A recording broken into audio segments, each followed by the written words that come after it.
님의 입술에서 가장 자주, 가장 많이 말씀하셨던 단어는 무엇이었을까요? 사랑도 아니고, 용서도 아니고, 구원도 아니라 예수님이 가장 많이 말씀하셨던 것은 하나님의 나라였습니다.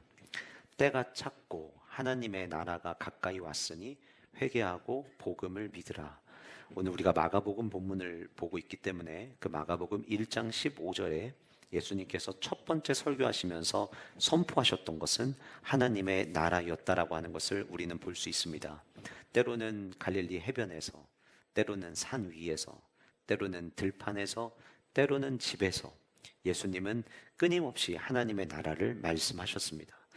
때로는 비유로 말씀하시고, 때로는 기적을 베풀어 보여주심으로 말씀하시고, 때로는 하나님께서 이 땅에 오시고 계획하셨던 모든 구원의 역사들을 자신이 직접 십자가에 못 박혀 죽으심과 부활을 통해서도 예수님은 처음부터 끝까지 하나님의 나라를 우리에게 말씀해 주셨습니다. 우리가 잘 아는 마태복음 5장에서부터 7장까지 등장하는 산상수훈이라고 불리우는 그 내용 또한 하나님의 나라의 백성들은 어떠한 정체성으로 살아야 되는지에 대해서 가르쳐 주신 내용이었고, 그리고 그 마태복음 6장 산상수훈의 가장 중심의 주기도문 안에는 우리가 잘 아는 것처럼 하늘에 계신 우리 아버지여 이름이 거룩히 여김을 받으시오며 주님께 모든 기도의 영광을 올려드림과 또 하늘에 계신 그 하나님 이름이 거룩히 여김 받기를 기도하고 난 이후에 제일 먼저 등장하는 기도가 나라가 임하옵시며 라고 하는 기도의 내용, 그 기도의 내용에서도 볼 수 있듯이 예수님께서는 자기의 백성들에게 하나님의 나라를 꿈꾸게 하고 하나님의 나라의 삶을 살아가기를 주님은 너무나도 원하셨다라고 하는 것을 우리는 발견하게 됩니다. 주님의 나라가 임한다는 것, 결국 그곳에는 하나님의 통치를 우리가 맛보고 경험한다는 이야기라고 하는 것에 대해서는 아마 여러분들도 너무 잘 알고 계시리라 생각이 되어집니다. 제가 목회를 시작을 하면서 처음에 위임식 할 때도 그랬고, 그리고 이후에도 많은 분들이 저에게 목사님이 꿈꾸는 목회는 뭐냐라고 물어볼 때마다 제가 늘 한결같이 대답하던 대답이 있습니다. 성도의 숫자가 몇 명이냐와 상관없이 우리 대전 세중앙교회에서 신앙생활하는 모든 영가족들은 이 땅에서 하나님의 나라가 바로 이런 것이구나라고 하는 것을 맛보고 경험했으면 좋겠습니다.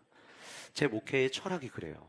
우리가 이 땅을 살아가면서 세상은 참 악하게 변화되어 가고 있고 세상 속에서 선한 것을 발견할 수 없는 사회를 우리는 살아가고 있지만, 그러나 함께 신앙생활 하면서 몸된 공동체에서 함께 예배하면서 우리 영가족들이 함께 모이는 그 자리 안에서는 세상에서 맛볼 수 없는 하나님의 나라를 경험할 수 있다면 그것이 성도들에게 주어진 최고의 축복이 아닐까라는 생각을 해보게 됩니다.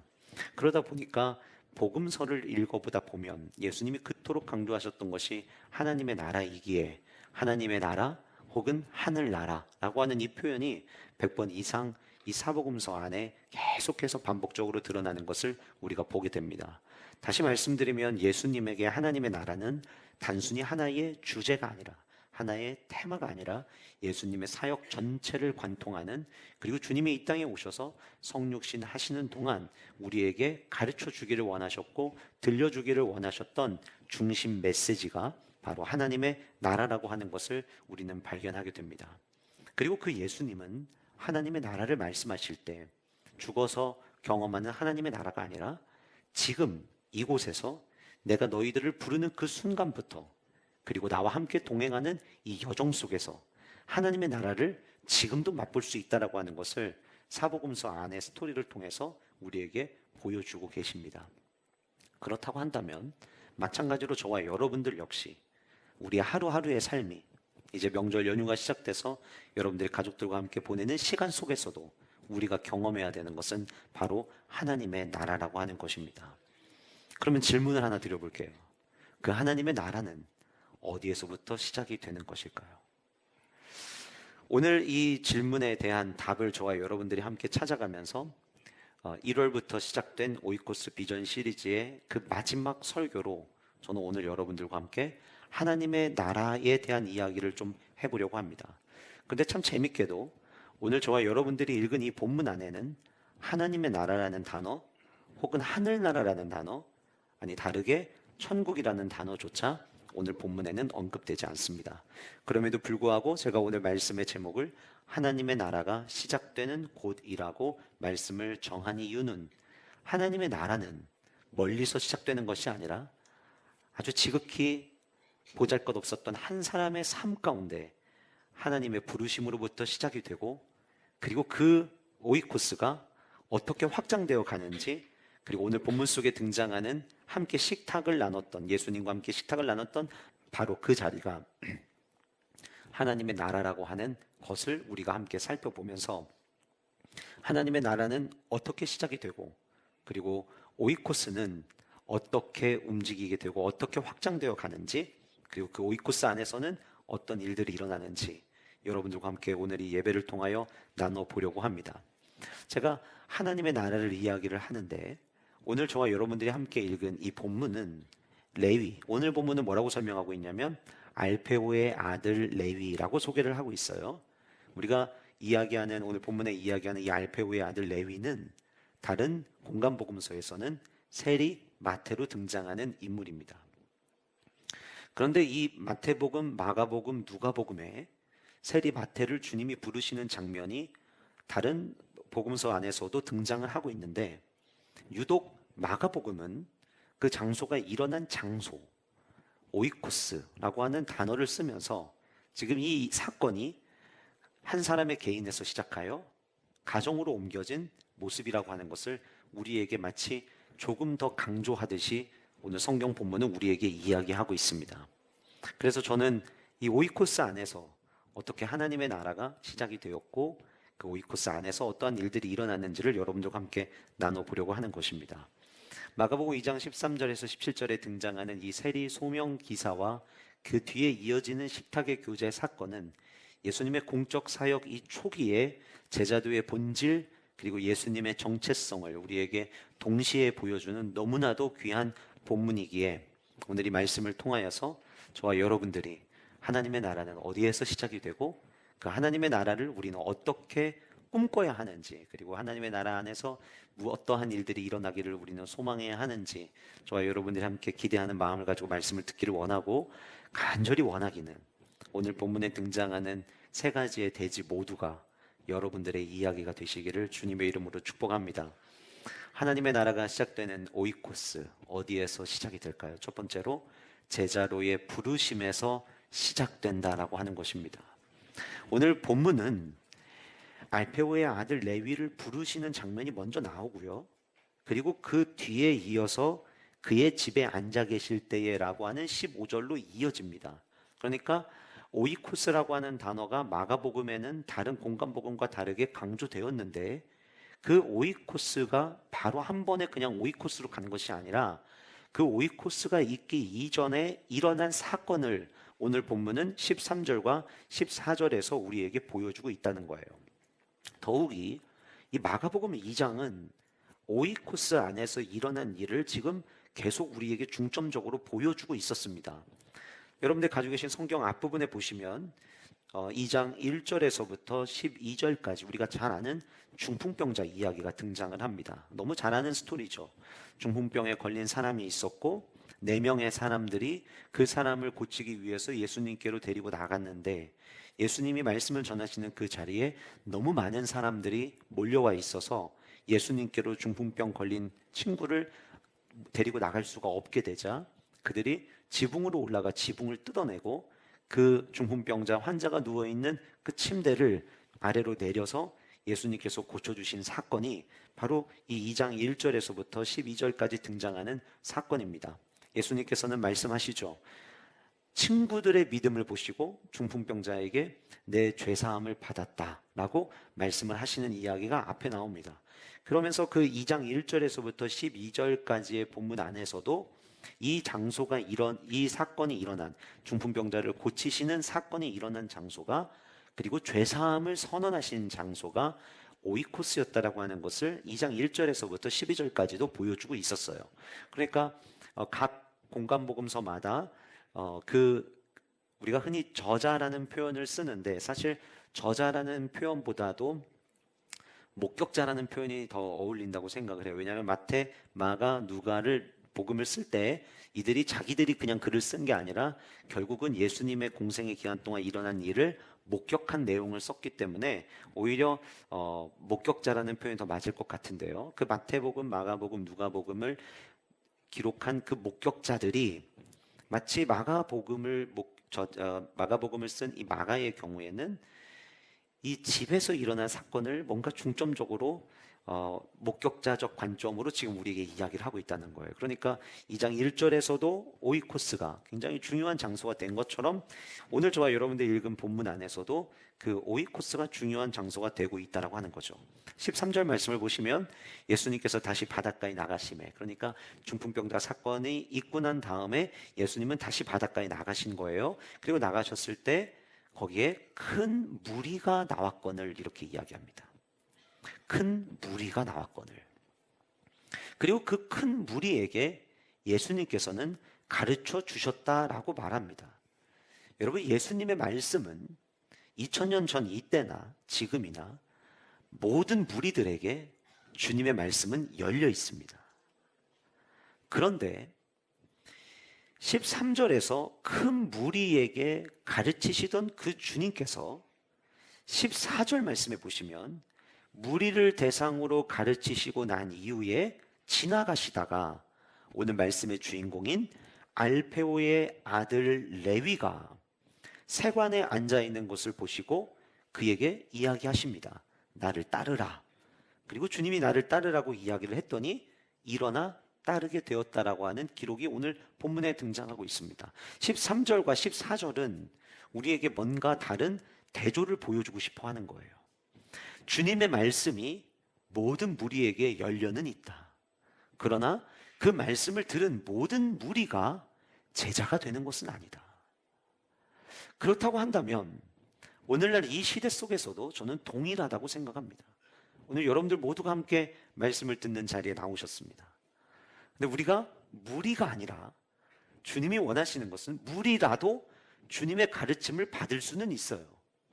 그런데 주님의 관심은 무리가 아니라 주님의 말씀을 따르기로 결단하는 한 사람에게 주님은 주목하시더라라고 하는 거예요.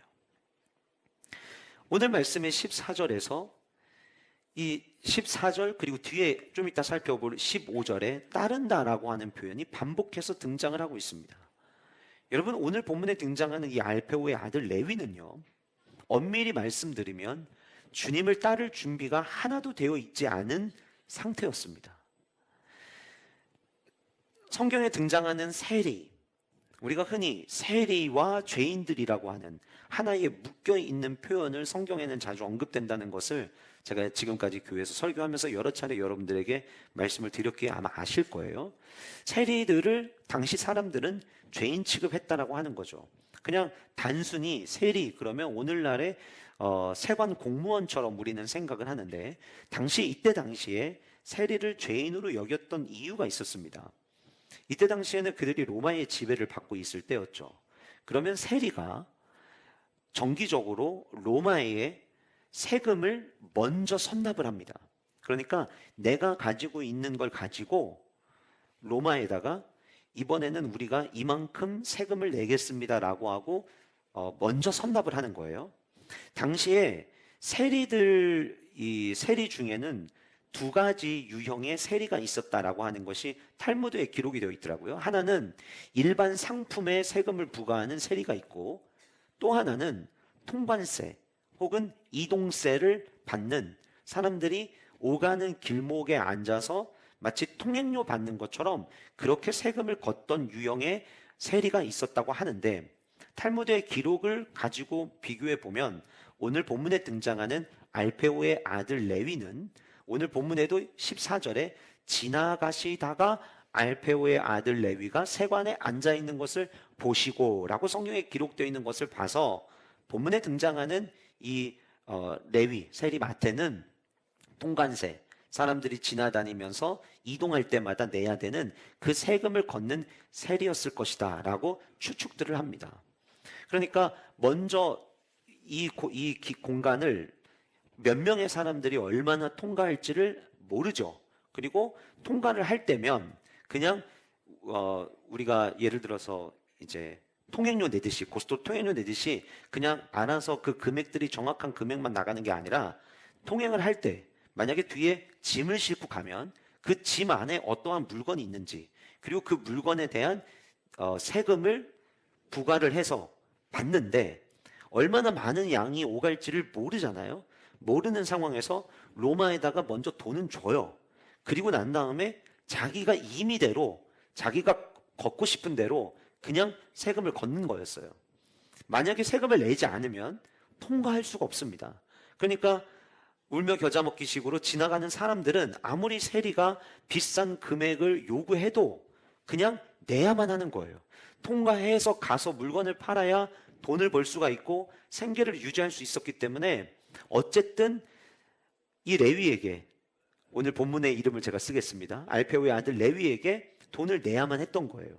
그리고 다음번에 선납을 잘해야 또 레위도 앞으로 계속해서 자기의 직업을 가지고 먹고 살 수 있었기 때문에 다음번에 이번보다 조금 더 많은 금액을 내가 선납해야겠다라고 하는 마음을 가지고 있는 한 지나다니는 사람들에게 자기가 부여하고 싶은 만큼을 부여하고 걷고 싶은 만큼을 걷어내는, 그러다 보니 당시에 수많은 사람들이 세리를 볼 때에 같은 동족임에도 불구하고 동족의 피를 빨아먹는 매국노처럼 그들은 세리를 바라보았다고 합니다. 그래서 계속해서 성경은 세리와 죄인들이라고 하는 표현을 반복해서 쓰고 있는 것이에요. 어떻게 보면 유대인들이 볼 때 세리는 로마보다 더한 밉상이었을 것이고 차라리 이방인들이 훨씬 더 나은 것 같다라는 생각을 했는지도 모르겠습니다. 얼마나 당시에 이 세리를 죄인 취급했는지 당시의 기록들을 조금 찾아보니까 당시 세리는 유대인이어도 회당에 들어갈 수도 없었고요. 그리고 법정에서 증언할 자격도 없었다고 합니다. 어떠한 사건을 세리가 목격을 해도 그 세리의 증언은 증언으로 인정해주지 않았다고 해요. 그리고 만약 세리가 뭔가 좀 찔림이 있어서 성전에 헌금을 냈다고 하면 그 헌금은 더러운 돈으로 취급하고 다시 돌려주었다라고 합니다. 그러니 이때 당시에 세리는 예수님의 제자가 될 자격이 있느냐라고 물어보면 모든 사람들이 아니요 라고 대답할 수밖에 없는 상황의 모습을 가지고 있었다라고 하는 거예요. 그런데 여러분, 마태복음, 마가복음, 누가복음 중에서 재미나게도 마가복음에서만 세리 마태로 이름을 부르는 것이 아니라 알페오의 아들, 이름이 뭐라고 했죠? 레위로 부르고 있다는 거예요. 여러분, 이게 무엇을 의미할까요? 말씀드린 것처럼 본문에 등장하는 이 레위는 예수님의 제자가 될 만한 자격이 하나도 없었어요. 사람들의 눈에 보여지는 이 레위는 그저 죄인에 불과한 모습이었습니다. 그런데 예수님께서는 레위라는 이름을 사용하셨어요. 우리가 잘 아는 것처럼 레위는 구약의 레위 지파를 우리는 떠올리게 됩니다. 레위 지파가 하던 역할은 하나님께 드려진 거룩한 제사장 가문이었습니다. 마태라는 이름이 어쩌면 오히려 지금 이 세리에게 더 어울리는 표현일 수도 있을 텐데 굳이 예수님께서는 마가복음 안에서 알페오의 아들 레위라고 부르셨다라고 하는 것은 모든 사람들이 지금 바라보는 모습은 세리고 그리고 그저 그 세리 중에 마태라는 이름을 가지고 있는 한 사람, 변화될 자격조차 주어져서는 안 될 사람으로 많은 사람들은 그를 바라보고 있지만 예수님께서는 알페오의 아들 레위로 부르시면서 그의 이름이 담고 있는 본래적 소명이 회복되기를 주님은 원하셨다라고 하는 것을 볼 수 있다는 거예요. 제가 이 본문을 묵상을 하는데 우리 모두가 누리고 있는 은혜가 이 은혜구나라는 생각을 하게 되었어요. 저와 여러분들은 주님의 부르심을 받은 주님의 자녀된 자들입니다. 물론 여러분들 중에는 아직 구원의 확신까지는 없으셔서 무리에게 주님의 말씀의 가르침이 모두에게 열려 있는 것처럼 그 주님의 가르침을 더 알고 싶고 듣고 싶은 마음에 오늘 이 자리에 나오신 분들도 계시겠지만 예수 그리스도를 나의 구주로 영접하신 분들이라고 한다면 이미 우리가 얻고 이미 우리가 누렸던 은혜는 오늘 본문에 등장하는 알페오의 아들 레위가 누린 바로 그 은혜였다라고 하는 사실에 우리는 주목해야 한다라고 하는 거예요. 여러분, 우리가 주님의 자녀로, 양자로 입양되기 전까지 사실상 우리가 죄인이라는 걸 모르고 살았습니다. 우리가 대단한 인물인 것처럼, 우리가 그래도 제법 쓸만한 존재인 것처럼 우리는 생각하며 살아왔죠. 근데 그러다가 예수 그리스도의 십자가를, 그리고 그 십자가의 은혜를 우리가 경험하고 났을 때 우리 모두가 동일하게 했던 고백은 우리가 죄인이었다라고 하는 고백이에요. 로마서의 기록대로 우리가 죄인 되었을 때에, 다시 말씀드리면 주님의 자녀로 부르실 만한 자격이 우리에게 없을 그때에 주님은 이미 우리를 자기의 자녀로 삼으시려고 십자가에서 자기 몸을 내어주시고 우리를 위하여 모든 피를 쏟으시고 모든 살을 찢기심으로 말미암아 저와 여러분들을 제자로, 자녀로 부르셨다라고 하는 거예요. 세상적인 눈으로 볼 때에는 너 같은 게 무슨 예수님을 믿어? 너 같은 게 무슨 교회를 다녀? 야, 네가 다니는 교회라면 안 다니는 게 낫겠다 라고 하는 이야기를 어쩌면 하는 그 모습으로 우리가 처음 주님 앞에 나왔는지도 모르겠어요. 그런데 당시에 이 알페오의 아들 레위를 바라보던 시선이 그랬다는 거죠. 어떻게 예수님이 저런 죄인을, 어떻게 예수님이 저런 죄인들과 함께 식사를, 이라고 하는 생각을 그들이 가지고 있을 바로 그때에 오늘 본문은 예수님께서 지나가시다가 그냥 지나가시는 것이 아니라 세간에 앉아 있는 것을 보시고 이렇게 이야기하고 있어요. 가만히 보니 저와 여러분들이 누리고 있는 은혜는 바로 이 보시고의 은혜였더라고요. 우리 모두가 은혜를 입을 수 있고 우리의 은혜가 시작될 수 있었던 가장 중요한 단어 하나가 있다면 저는 오늘 본문에 등장하는 보시고, 헬라어로 에이도라고 하는 단어인데 이 단어가 저와 여러분들에게 은혜가 시작된 그 시작이 되는 단어였다라고 하는 것을 저는 느껴보게 되었습니다. 예수님은 레위를 보셨습니다. 세관에 앉아있는 레위의 모습을 보셨습니다.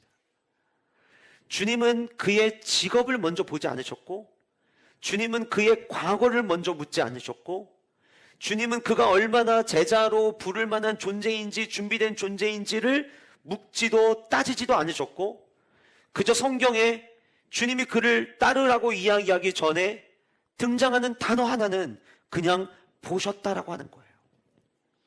그 보셨다라고 하는 단어도요, 정죄하거나 깎아내리거나 무시하거나 비아냥거리듯 바라보신 것이 아니라 이 에이도라고 하는 헬라어가 가지고 있는 일반적인 단어의 의미는 뭐냐면 주목해서 보다예요. 그냥 아무 생각 없이 그냥 스쳐 지나가다가 여기저기 두리번거리다가 우연히 얻어 걸려서 보신 것이 아니라 주님께서 의도를 가지고 주목하여 보셨다라고 하는 거예요.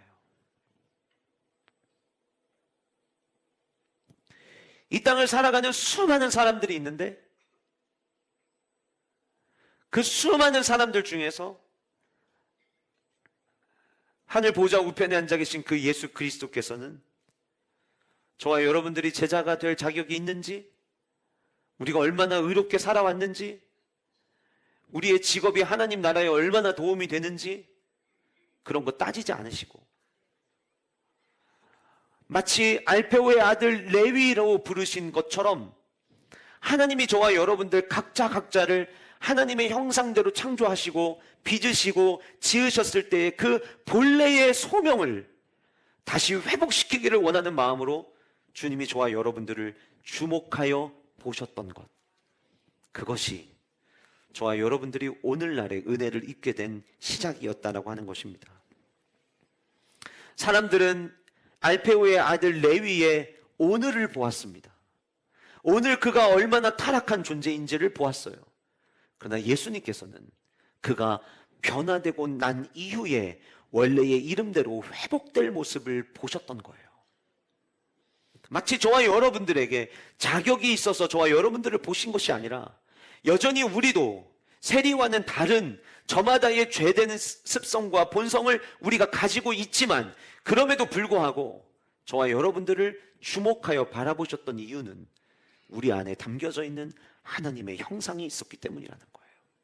그리고 주님은 마치 알페오의 아들 레위를 부르신 것처럼 저와 여러분들을 저마다의 이름으로, 하나님의 형상으로 창조된 이름으로 저와 여러분들의 이름을 부르신 것이죠. 나를 따르라고. 왜요? 저와 여러분들의 삶의 모습 안에도 하나님이 디자인하셨던 원래의 창조적 하나님의 오리지널 모습이 우리 안에 담겨져 있기에, 주님은 우리가 주님의 제자로 부름받아 살아가는 그 삶의 여정 속에서, 하나님의 나라의 백성으로 살아가는 그 삶의 여정 속에서 우리 안에 회복돼야 될 모습들이 회복되어 이 땅을 살지만 하나님의 나라를 경험하는 백성으로 살아가기를 주님은 원하셨던 것이었습니다. 주님의 그 부르심 이후에 예수님은 자리를 뒤에 보시면 이제 알페오의 아들 세리인 그 레위의 집으로 옮기십니다. 그 가정이 완벽해서 하나님의 임재가 있는 그 장소를 세리의 집으로 옮기신 게 아니에요. 그리고 이제 잠시 뒤에 살펴보겠지만 그 집안에는 알페오의 아들 레위만이 아니라 수많은 죄인들이 그 가운데 함께하고 있음을 보여주고 있습니다. 죄인들이 모였고 예수님이 앉으시는 그 자리, 그런데 그 시작은 알페오의 아들 레위를 주님이 보시고 주목하시고 나를 따르라는 초청이 있었기에 그의 가정이 주님이 기뻐하시는 하나님의 나라가 시작되는 오이코스가 될 수 있었다라고 하는 것을 저와 여러분들 모두가 기억할 수 있기를 간절히 소원합니다. 저는 여러분들의 모든 가정이 오이코스가 되기를 소원합니다. 여러분들의 가정 모두가 주님이 거하시고 주님이 임재하시는 가정 되시기를 축복합니다. 그러기 위해서 먼저 점검해야 되는 것은 나는 지금 무리인가, 아니면 나를 따르라고 말씀하시는 주님의 음성을 듣고 따라가고 있는 제자인가에 대한 질문을 오늘 우리는 해야만 하는 거예요. 우리의 소그룹도 마찬가지입니다. 우리가 오이코스 처치로 올 한 해를 달려가면서 각 소그룹 안에서 기도하는 소그룹을 우리가 모이죠. 그러나 여러분, 제가 예전에도 이런 말씀을 드렸지만 내가 기도는 하는데 나는 변하지 않아요. 아니, 죄송하지만 변할 생각을 하지 않아요. 그러면서 내 안에 있는 기도의 제목은 응답되기를 원해요. 제가 이러한 신앙을 어떤 신앙이라고 말씀드렸죠? 미신적 신앙이라고 말씀드렸죠. 미신을 믿는 사람들은 내가 이 기도의 응답을 받게, 왜냐하면 미신을 믿는 사람도 다 기도하거든요. 비나이다 비나이다 하거든요. 근데 내가 원하는 바를 이루기 위해서 내가 뭐를 바꾸고 내가 어떤 면의 변화가 돼야 될지 그들은 생각하지 아니하고 그저 빌기만 합니다. 우리의 신앙도 마찬가지예요. 종종 하나님을 바라보며 나를 따르라는 주님의 음성에 내가 따라가면서 주님의 말씀대로 내가 순종하면서 그러면서 주님 앞에 기도하는 것과, 나는 주님을 따라갈 생각이 없어요. 나는 주님의 말씀에 순종할 생각이 없어요. 그런데 내 안에 급한 불이 떨어지면 내 기도는 하나님 앞에 드리고 싶어요. 그 신앙은 죄송하지만 미신적 신앙인 거예요. 건강한 신앙과 미신적 신앙의 차이는 내가 지금 주님을 따라가고자 하느냐, 아니면 그저 나는 불특정 다수로 무리에 남아서 주님이 뭐라고 하시는지, 주일마다 어떤 설교가 선포되는지 들어는 보겠습니다 라고 하는 무리냐, 여기서 나뉘어지는 거예요. 저는 우리 모든 소그룹이 오이코스로 기도하는 소그룹으로 모입니다. 그런데 여러분, 우리의 오이코스가, 우리의 소그룹이, 우리의 목장이 건강한 목장이 되려면은요, 시작은 모든 목원들이 나를 따르라는 주님의 그 부르심에 반응하는 것에서부터 시작되어야 한다는 거예요.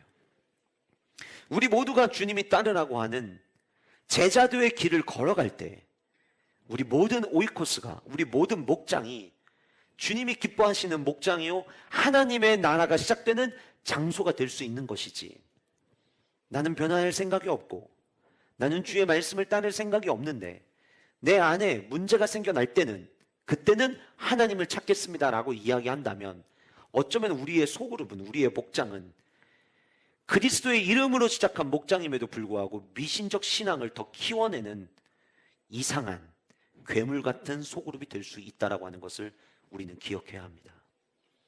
그래서 우리의 소그룹이 주님을 따르지 않았는데도 기도했더니 응답받았네. 이거는 여러분 우리에게 있어서 재앙입니다. 저주입니다. 진짜 축복은 내가 주님을 따라갔더니 주님이 내 삶에 무거운 짐들을 주님이 걷어주시고, 주님을 따라갔더니 임마누엘의 그 은혜를 내 삶 가운데 경험하게 하시고, 주님을 따라갔더니 여기까지 나를 도우시는 에베네셀을 경험하게 하셨습니다를 고백할 수 있는 그 은혜와 그 축복이 우리 모든 기도하는 소그룹, 모든 목장, 그리고 나아가 여러분들의 가정에 놀라운 이 은혜가 있기를 주님의 이름으로 축복합니다. 우리가 잘 아는 사도행전 16장 31절 말씀에 주 예수를 믿으라 그리하면 너와 내 집이 구원을 받으리라 라고 성경은 기록하고 있습니다. 한 사람이 주님을 따르기로 결단하고 났을 때 그 가정이 오이코스가 되어지는, 시간이 있으면 제가 조금 더 말씀드리면 좋겠지만 마가복음은 의도적으로 성전을 우리의 삶 가운데서 경험할 수 있는 장소로 오이코스라고 하는 것을 계속해서 보여주고 있거든요.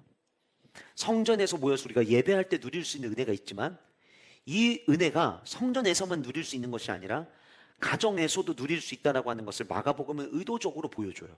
그래서 마가복음이 다른 공간복음에 비해 오이코스를 자주 강조합니다. 마찬가지로 우리가 함께 모여서 예배 드릴 때에도 주님의 은혜와 주님의 임재를 경험하지만 주님을 따르기로 결단한 여러분들의 삶의 그 가정에서도 여러분들이 오이코스를 경험하는 은혜와 축복이 있으시기를 주님의 이름으로 간절히 소원하고 축복합니다. 두 번째로, 한 사람의 신앙의 고백과 주님의 부르심에서부터 오이코스가 시작이 되었다면 오늘 본문은 제자 공동체로 확장되어 가는 오이코스의 모습을 우리에게 본격적으로 보여주기 시작을 합니다. 15절 말씀 같이 우리 함께 한 목소리로 읽어보도록 하겠습니다. 같이 읽겠습니다. 시작. 그의 집에 앉아 잡수실 때에 많은 세리와 죄인들이 예수와 함께 그의 제자들과 계셨으니 이는 그러한 사람들이 많이 있어서 예수를 따름이로라. 저와 여러분들이 보고 있는 이 본문을 보면 14절에 나를 따르라 하시니 일어나 따르니라, 그리고 15절에 그의 집에 앉아 잡수실 때에 이렇게 되어 있어요. 그런데 원어를 보면 14절과 15절 사이에 카이라고 하는 단어가 삽입이 되어 있습니다. 그리고라고 하는 의미로 우리가 흔히 이제 이야기를 하는데, 그런데 오늘 이 본문 안에서 그리고 그 단어가 나오고 날 때 성경은 마가복음 안에서 이 그리고는 어떤 식의 유형으로 많이 쓰였냐면 장면이 전환될 때 사용하던 단어예요. 그러니까 단순한 접속사가 아니라 어느 정도의 시간이 지나고 났을 때 일어난 사건을 이야기할 때 카이라고 하는 헬라어를 붙인 것을 마가복음 안에서 발견을 하게 돼요. 그러면 15절에 그리고 그의 집에 앉아 잡수실 때에라고 우리가 생각을 한다면, 그리고 마가복음 안에서 카이가 일정한 시간이 지난 이후에 일어난 장면이 전환되는 사건으로 보여진다면, 알페오의 아들 레위에게 나를 따르라고 말씀하시고 바로 그의 집에 간 것으로 보기보다는 어느 정도의 시간이 지났음을 우리는 유추해 볼 수 있어야 돼요. 또 그렇게 유추하는 것이 훨씬 더 설득력이 있다라고 볼 수 있는 것은 다른 공간복음서에 마태의 집에서 큰 잔치가 열렸다라고 이야기를 하는데, 잔치는 말 그대로 준비가 필요합니다. 잔치를 하고 사람들을 초청하던 문화였어요. 그러면 잔치를 준비하면서 언제 잔치를 할 거라는 거를 잔치에 참여할 사람들에게 미리 공지도 해줘야 되고 알려줘야 사람들이 그 잔치에 참여를 할 수 있습니다. 물론 오늘 저와 여러분들이 읽고 있는 이 본문 안에 그때 그 식사의 자리에 많은 세리와 죄인들이 예수님의 제자들과 함께 있었다라고 하는 것을 오늘 본문을 통해서 우리에게 보여주고 있지만, 마가복음을 그냥 눈으로 읽을 때에는 나를 따르라 부르시고 바로 알페오의 아들 레위 집에 갔더니 그 집에는 죄인들도 대다 많이 있고 그래서 그들과 함께 식사를 하신 것처럼 이렇게 우리에게 느껴지지만, 사실상 14절과 15절 사이에 우리가 상상해야 될 일들이 담겨져 있다라고 하는 것을 우리는 볼 수 있다는 거예요.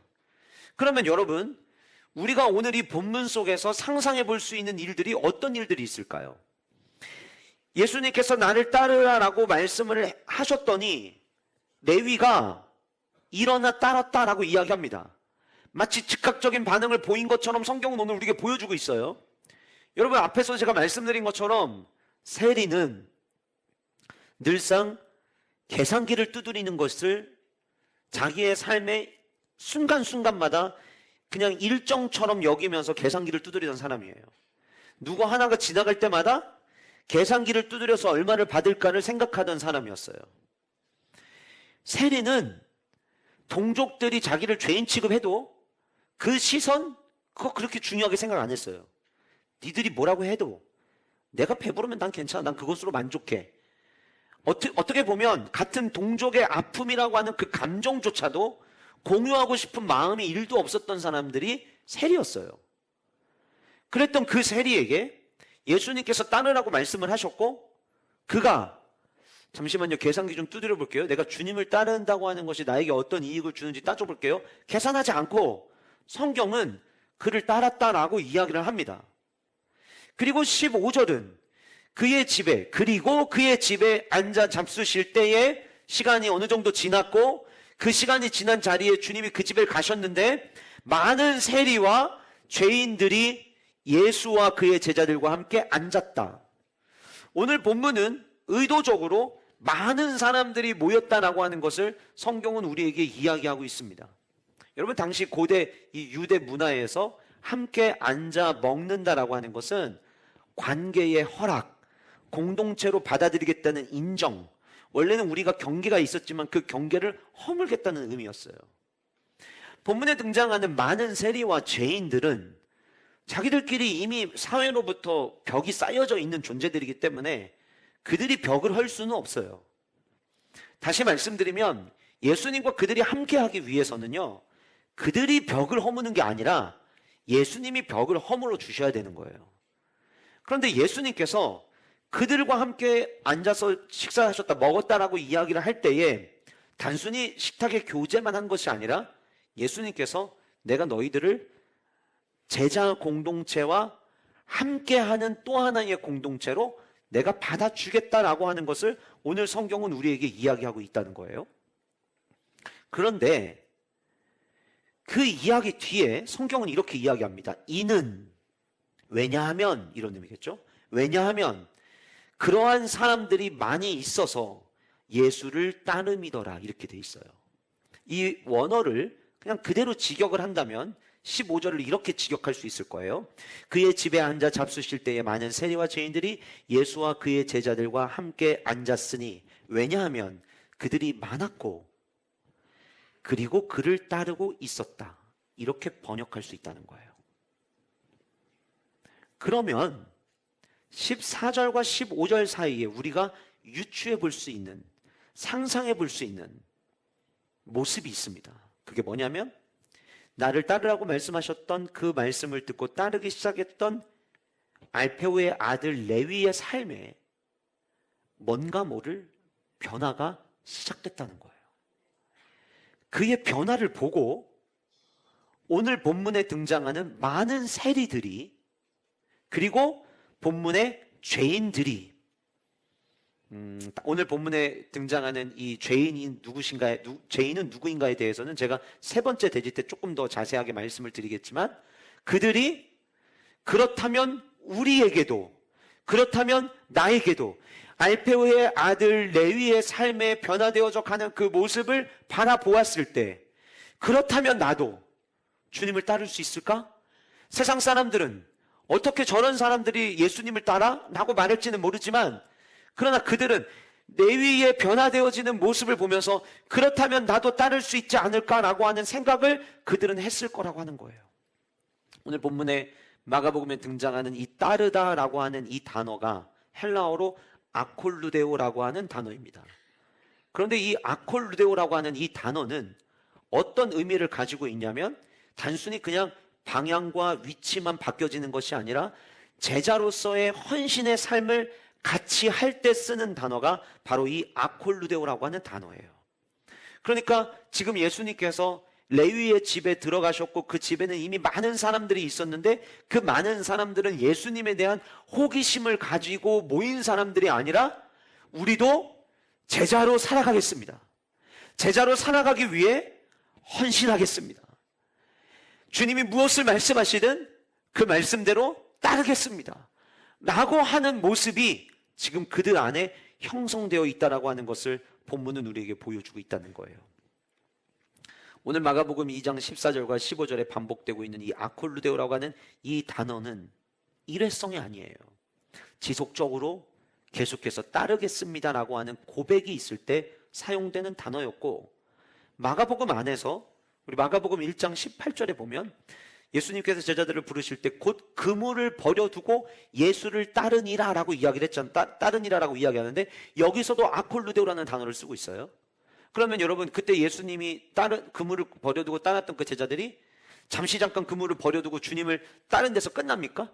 자, 공간복음을 비롯한 모든 사복음서는요, 학자들마다 의견은 조금씩 다르지만 예수님이 사역하실 때에 그때 그 모습을 그 현장에서 직접 막 보고 바로 문서로 남긴 게 아니라 시간이 한참 지나서 교회가 태동되었을 때 교회에 예수님의 가르침이 무엇인지를 알려주기 위해서 쓴 책이 공간복음서예요. 그러니까 그런 관점으로 보면 지금 그 공간복음서를 작성하는 그때까지 처음 예수님을 따르라는 명령을 듣고 그물을 던져두고 따랐던 제자들이 그때까지도 계속 주님을 따르고 있었죠. 그래서 이 따르다라고 하는 이 표현은 일회성으로 끝나는 것이 아니라 그 이후에 지속된 삶을 살아갈 때 마가복음 안에서는 계속해서 사용하고 있다라고 하는 거예요. 마가복음 1장 20절에서도 아버지 세베대를 버려두고 예수를 따랐다라고 표현할 때도 오늘 본문에 등장하는 아콜루데오가 나오고요. 마가복음 8장 34절에 아무든지 누구든지 나를 따르려거든 자기를 부인해야 된다라고 이야기하실 때에 그 따르려거든에서도 이 아콜루데오라고 하는 단어를 사용하십니다. 마가복음 10장 21절에 와서 나를 따르라라고 이야기하실 때에도 아콜루데오를, 마가복음 10장 52절에 그가 곧 보게 되어 길에서 예수를 따르니라라고 할 때에도 이 아콜루데오를 쓰고 있어요. 사랑하는 성도 여러분, 명절이 되면 여러분들 안에 이런 소망을 가지시는 분들이 있을 수 있어요. 저는 오늘 그 소망을 여러분들에게 이 말씀을 통해서 함께 나누기를 원하고 있는데, 혹 여러분들 중에는 믿는 사람이 나밖에 없는 분들이 여전히 계실 수 있어요. 오늘 이 본문 속에 등장하는 이 오이코스처럼 우리 명절에 모이는 우리의 가정도, 우리의 집도, 우리의 오이코스도 이렇게 주님을 따르는 자들의 모임이면 얼마나 좋을까? 라고 하는 생각 어쩌면 여러분들 하실 거라고 저는 생각합니다. 혹은 모든 식구들이 다 신앙생활을 하는 믿음의 가정의 경우에도요, 믿음의 편차가 있어요. 그럴 때 우리 가족 모두가 신실한 제자 되어 온전한 제자 되기를 어쩌면 여러분들은 꿈꾸고 계실 수도 있다고 생각을 합니다. 그런데 우리가 어떠한 소망을 꿈꾸느냐도 중요하지만 그 소망을 꿈꾸기에 앞서서 오늘 나는 이 아콜루데오의 단어대로 살아가고 있는가에 대한 점검 또한 저는 필요하다고 생각이 되어지는 거예요. 우리 교회에는 제자훈련을 통해서 제자훈련 수료하신 분들이 다수가 계십니다. 우리 교회의 대부분의 성도님들이 세례를 받으셨습니다. 세례를 받는다는 것은 주님을 따르겠다는 신앙의 고백인 것이고요. 여러분들이 제자훈련을 받으신 것도 어떻게 하면 주님이 온전한 제자처럼 더 살아갈 수 있을까에 대한 고민이 여러분들에게 있으셨기에 여러분들은 훈련을 받으셨고 수료하신 겁니다. 그런데 종종 주님을 따르는 그 제자들의 모습이 오늘도 계속해서 진행되어지고 있는 진행형이 되어야 하는데 과거에 수료식에서 멈춰있는 아콜루데오라는 단어가 우리의 삶에 너무 많이 있는 것은 아닌가라는 생각을 하게 해요. 세례 교육 받을 때에 주님을 온전히 따르는 제자가 되기를, 이젠 주님의 백성으로서 삶을 살아가기를 결단하며 세례를 받았는데 마치 일회성의 아콜루데오로 멈춰져 있지는 않은지 오늘 우리의 삶의 모습을 한번 돌아봤으면 좋겠어요. 우리의 가정이 마치 수많은 죄인들이 모여 있었지만 그럼에도 불구하고 그 장소에, 그 안에 주님을 모심으로 말미암아 그 오이코스가 작은 하나님의 나라가 되었던 것처럼 우리의 가정이 하나님 함께 주님을 따르는 자들의 모임이 되어 하나님의 나라가 임하는 오이코스가 되기를 원합니다라고 하는 소망을 꿈꾸는 것도 너무 중요하지만 주님 제 안에 성경에서 따른다라고 하는 그 단어가 제자로서 헌신하며 지속성을 가지고 따르는 그 단어처럼 주님, 나의 삶이 주님을 온전히 따라가는, 오늘 또 현재 진행형이 되어지는 그 은혜가 주님 나에게 있기를 원합니다라고 하는 이 은혜의 고백이 저와 여러분들의 삶 가운데도 있기를 간절히 소원합니다. 결국 예수님이 앉으시고 나눈 식탁은 정제가 아니라 정제 대신에 대화가 있었고, 거리가 아니라 식탁에서의 고백들이 있었어요. 거기에 모여있던 수많은 사람들, 밖에서 사람들이 볼 때에는 소문 많은 사람들이에요. 밖에 있는 사람들이 볼 때에는 평판 좋지 않은 사람들이 함께 모여있는 사람들이에요. 세리들, 많은 세리들이 있었다라고 이야기할 때 그들은 지금까지 돈 때문에 살아왔고, 그들이 지금 사회로부터 사회 악으로 매국노로 취급받았던 이유는 그들 안에 욕심이 너무 많았기 때문이었어요. 수많은 죄인들, 어쩌면 그들 안에 아물지 않은 상처가 그들 안에 있었을 거예요. 그럼에도 불구하고 주님을 따르는 ING의 진행형이 되고 있는 그 현장에 세상 사람들이 뭐라고 하든 주님은 그들과 함께 하셨다는 거예요. 하나님의 나라 오이코스는 완성된 사람들이 모여서 시작되는 것이 아니라, 하나님의 나라 오이코스는 주님을 따르기로 시작한 사람들이 모일 때 시작되는 오이코스라고 하는 것입니다. 여러분들 명절에 모이는 가정도 아마 저는 그럴 거라고 생각이 되었죠. 함께 모여서 웃고 떠들고 대화는 나누지만 그 안에 공허함이 있을 수도 있고요. 혹은 차라리 모여 앉아서 대화 나누면서 웃을 수 있으면 얼마나 좋을까. 명절에 모이면 서로 이전에 너무 많은 명절을 같이 보내오면서 무심코 내뱉었던 말이 서로가 서로에게 상처가 되어서 이번에 가면은 그냥 아무 말 하지 않고 그냥 밥만 먹고 와야겠다라는 생각을 가지고 계신 분들도 어쩌면 여러분들 가운데 계실지도 모르겠어요. 믿는 가족들과 명절을 함께하는 경우도 저는 큰 차이가 없다고 생각을 합니다. 그런데 오늘 우리가 이 말씀을 함께 나누면서 함께 꿈꾸고 함께 소망을 갖기를 원하는 것은 완벽한 제자가 아니라 할지라도 온전한 제자가 되기 위하여 오늘도 주님을 따라가는 아콜루데오와 같은 우리의 가정이 되기를 꿈꾸고, 우리의 모든 소그룹 역시 완벽한 자들이 모여있는 목장이 아니라, 우리 모든 목장이 완벽한 목장이 단 하나도 없거든요. 왜냐하면 여러분들이 그 목장의 목원이기 때문이에요. 완벽한 목장이 단 하나도 없어요. 누구 때문에 우리 목장은 완벽하지 않아가 아니라, 완벽하지 않은 내가 우리 목장에 있는 한 우리 목장은 완벽할 수는 없어요. 그런데 모든 목장이 완벽한 목장은 될 수 없지만 모든 목장이 주님을 따라가기로 결정하고 같은 방향을 향할 수는 있어요. 저는 우리 2026년 우리의 모든 소그룹이, 우리의 모든 오이코스가 방향을 주님께로 향하고 주님을 따르기로 결정한, 이전에 우리의 모습들이 수많은 죄로 가득한다 할지라도 우리의 삶의 모습 속에 주님을 따르는 모습이 있기를 간절히 소원합니다. 요즘에는 캠핑을 가지 않으면요, 추운 겨울에 불 피우는 일이 그렇게 많지는 않습니다. 그런데 여러분, 모닥불 한두 번쯤은 다 피워보셨을 거예요. 모닥불이 여러분 처음부터 장작이 막 활활 타오르지 않습니다.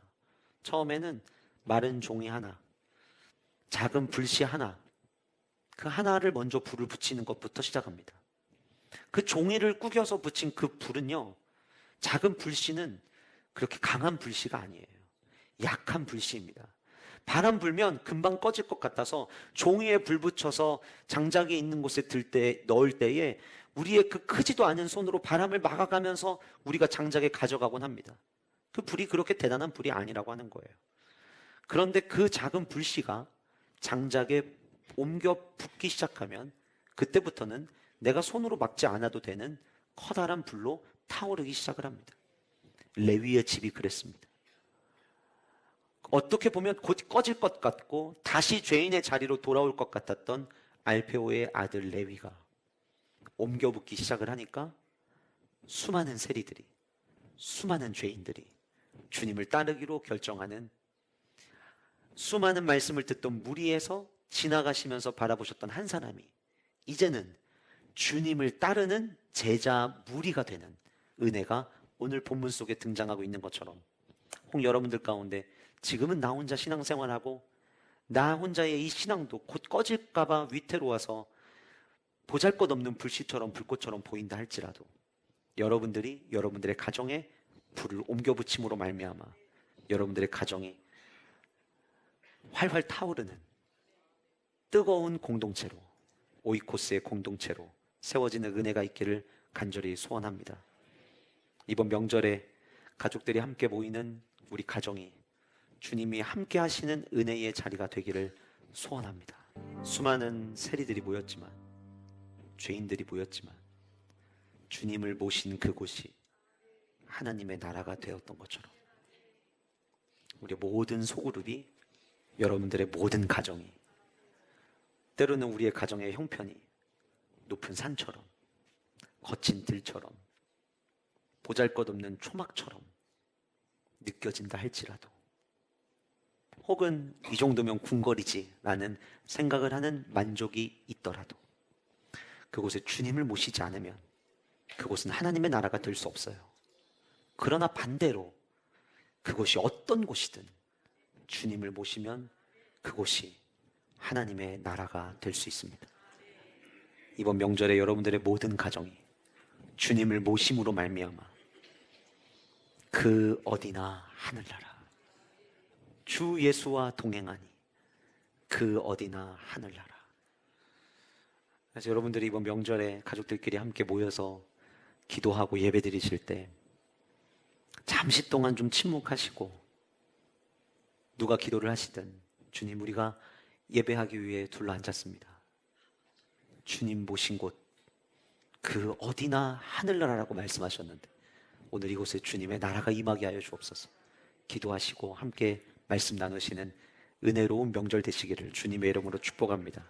마지막 세 번째로, 하나님의 나라가 시작되는 그 오이코스에는 사랑과 치유로 채워진 오이코스입니다. 15절 말씀해 보시면 그의 집에 앉아 잡수실 때 많은 세리와 죄인들. 여러분, 제가 문득 생각을 좀 해봤어요. 제가 지난 금요일 저녁에도 함께 말씀 나누면서 지난주에 뜻하지 않게 블레싱 코리아 사역과 관련해서 또 하나님이 새로운 만남을 또 주시고 그 만남을 통해서 블레싱 코리아를 준비하는데 또 이렇게 큰 은혜를 느끼게 하셨죠. 제가 이런 일을 경험할 때마다 제가 느끼는 감정이 있어요. 그게 뭐냐면, 물론 감사겠지만 그 감사가 어디에서부터 오는 감사냐면, 주님이 여전히 우리의 사역 가운데, 우리 블레싱 코리아의 모든 일정 가운데 주님이 기뻐하시고 사랑하시는구나라고 하는 것을 느끼는 거예요. 제가 왜 이걸 느끼냐면, 아무리 생각을 해봐도 자격이 없어요. 아무리 생각해봐도 우리가 이 사명을 가지고 달려나갈 힘도 없지만 자격도 없어요. 근데 그것을 우리에게 주셨다는 이유만으로도 그게 그렇게 위로가 되고요, 그게 그렇게 큰 격려가 되고, 그리고 그것 때문에 하나님의 사랑을 느낄 때가 너무 많아요. 제가 문득 이런 생각을 해봤어요. 오늘 본문에 등장하는 세리, 죄인들, 심지어 많은 세리라고 했고 죄인들이라고 이야기를 하고 있거든요. 그들에게 예수님이 같이 한 자리에 앉았다는 그 자체만으로 그들에게 어떤 의미가 있을까를 생각을 해보니까, 첫 번째는 그들의 삶을 치유하시는 치유와, 그 너희들의 모습이 어떠하든 그래도 나는 너희와 함께 할 수 있다는 그 주님으로부터 오는 사랑을 그들이 느끼지 않았을까라는 생각을 저는 해보게 되었어요. 본문에 여러분 여기 죄인이라고 언급하고 있는 이 사람들, 서기관들의 그 전통의 이 무관심한 백성들로부터 바리새인들에게 열등하게 여겨졌던 사람들을 죄인이라는 단어로 자주 묘사되고 있었는데, 당시의 쿰란 문헌 중에, 이제 고대 사본이죠, 이 쿰란 문헌 중에 나보디두스의 기도라고 하는 문헌에 보면, 그 문헌에는 질병을 죄에 대한 벌로 간주하여서 이 죄인을 의미할 때 병자들에 대한 언급이었을 것이다 라고 보더라고요. 그러니까 많은 세리는 매국노처럼, 앞에서 우리가 살펴본 것처럼 저게 어떻게 인간이야? 어떻게 저럴 수 있어? 라고 욕먹던 사람들이었다면, 뒤에 등장하는 이 죄인들은 나보니두스의 기도의 문헌에 빌려 설명한다면 병자들이었을 것이다 라고 하는 추측이에요. 근데 당시 병자들은 죄에 대한 결과로 오는 것이라고 여겨졌고, 그랬던 그들이 지금 일정한 시간이 지나고 나서 거룩하지 않다라고 여겨지던 그들이 예수님과 함께 지금 식탁의 자리에 앉아 있다라고 한다면 우리가 뭘 유추해 볼 수 있냐면 주님을 따르기로 결정한 그 이후에 주님이 고쳐주시고 나음을 입었을 모습을 우리는 생각해 볼 수 있는 거예요. 그래서 저는 이 세 번째에 사랑과 치유로 채워진 오이코스라고 정해보게 된 거예요. 제가 꿈꾸는 건 이런 거예요. 여러분들 한 사람을 주님이 부르시고 여러분들이 주님을 따르기로 시작하여 여러분들의 삶에 주님을 따름으로 나타나는 성화된 모습들이 나타나기 시작을 합니다. 그 모습 때문에 이 세상 가운데 여전히 존재하고 있는 수많은 죄인들이 나의 변화된 모습을 보고 나의 가족이 변화된 모습을 보고 나도 주님을 따라가야겠다라고 결단을 해요. 완벽한 제자는 아직 아니에요. 완벽한 성도는 될 수도 없어요. 그런데 보잘것없지만 미약하지만 주님을 따르겠다라고 이야기를 하여 따르는 공동체가 되어 있는 그 현장에 가만히 들여다보면 그 현장에 주님이 행하신 놀라운 일이 있는데 그것이 한량없는 사랑을 베풀어 주신 것과 그들을 싸매시고 고치시고 낫게 하시는 회복이 그 안에 일어났다라고 하는 거예요. 오늘 본문에 주님이 앉으셨다라고 이야기할 때 사용되는 단어가 기대어 눕다라고 하는 의미입니다. 그래서 우리가 예수님께서 성만찬 하실 때에 제자들과 함께 앉아서 성만찬 하실 때의 그 장면도 비스듬히 누워서 앉아서 드신 것으로 이야기를 하잖아요. 그래서 우리는 생각할 때 어떻게 생각하냐면 그때 당시에는 식사의 문화가 무조건 누워서 먹는 것으로 우리는 생각을 해요. 그런데 사실은 그렇지 않습니다. 유대인들이 식사를 할 때에 앉아서 먹는 것이 그들의 관습이었는데 누워서 식사를 하고 있었다라고 하는 것은 당시에 그리스 그리고 로마의 스타일로 식사를 하던 거였다라고 이야기하더라고요.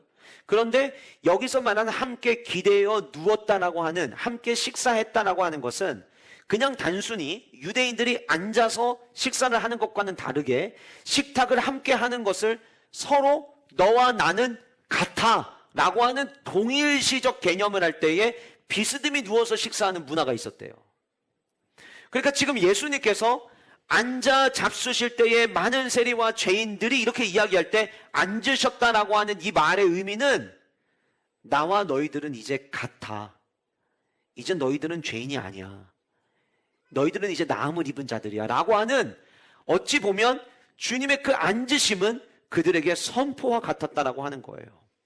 받아들일 수 없는 자격을 받아들일 수 없는 어떻게 보면 자격조차도 받아들일 수 없는 자들을 주님께서는 받아들이시고 도무지 교제할 만한 자격이 하나도 없었던 그들과 주님이 교제하셨던 모습을 보여주는 단어가 그의 집에 앉아 잡수실 때라고 하는 단어라고 하는 거예요. 그러니까 16절에 바리새인의 서기관들이 예수께서 죄인 및 세리들과 함께 잡수시는 것을 보고 그의 제자들에게 이야기합니다. 어찌하여 세리 및 죄인과 함께 먹느냐. 밖에서 보는 그 모습을 보는 사람들은 지금 불편해 죽겠어요. 말도 안 되는 일이라고 생각하고 있어요. 그런데 오히려 예수님께서는 그의 비난을 들으시고 이게 비난받을 만한 일이구나. 그래서 일어나 나오시지 않으셨어요. 만약에 그 비난을 들으시고 예수님이 그래 오늘은 여기까지만 하자 그리고 일어나 나오셨다면 그 자리에 모여 있었던 많은 세리와 죄인들은 병자들은 그것이 또 하나의 상처가 되었을지도 몰라요.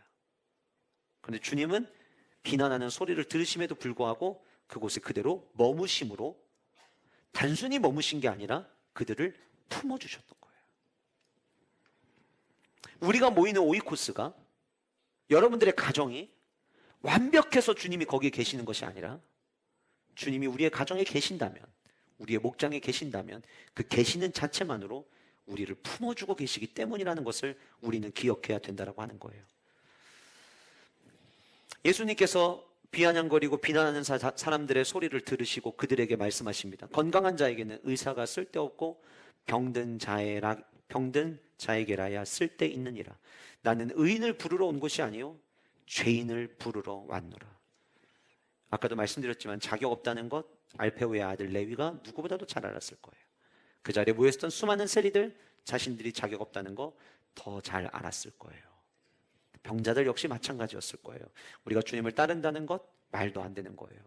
그냥 와서 밥만 먹고 일어나시기 위해서 앉으셨던 유대인의 앉음이 아니라 당시의 로마 문화에서 쓰던 단어 비스듬히 누워서 너희들과 나는 차이 없이 너희들은 이제부터 나의 친구라고 받아들여 주시는 주님의 그 모습 속에서 이들은 낮았던 자존감도 회복되고 마음에 수많은 사람들로부터 손가락질 받았던 그 상처로부터도 그들은 치유되기 시작을 했어요. 레위의 집은 죄인의 집으로 시작했습니다. 그러나 마가의 기록 속에 레위의 집은 주님을 따르는 사람들이 많은 집으로 마무리됩니다. 저는 우리의 가정도 똑같다고 생각합니다. 어느 누군가의 주님을 따르기로 결단한 한 사람, 처음에는 죄인 한 사람으로 시작된 여러분들의 가정이 시간이 지나면서 여러분들의 가정 안에 모두가 주님을 따르는 자들의 공동체가 되어지는 아름다운 오이코스 되시기를 주님의 이름으로 축복하고, 그리고 여러분들의 모든 소그룹마다 주님의 만져주심의 그 치유와 주님의 그 한량없으신 넘치는 사랑이 우리의 소그룹으로 모일 때마다 우리의 목장 안에서 계속해서 흘러넘치는 은혜가 있기를 간절히 소원합니다. 이제 여러분들 오늘 예배 마치시고 설 명절을 보내기 위해서 떠나시는 분들이 계실 텐데, 이번 명절은 주님을 꼭 모시는 명절 되셨으면 좋겠어요. 그래서 알페오의 아들 레위가 수많은 사람들과 함께 잔치를 벌였던 것처럼 여러분들의 가정이 주님을 모심으로 잔치 같은 명절 되시기를 주님의 이름으로 축복합니다.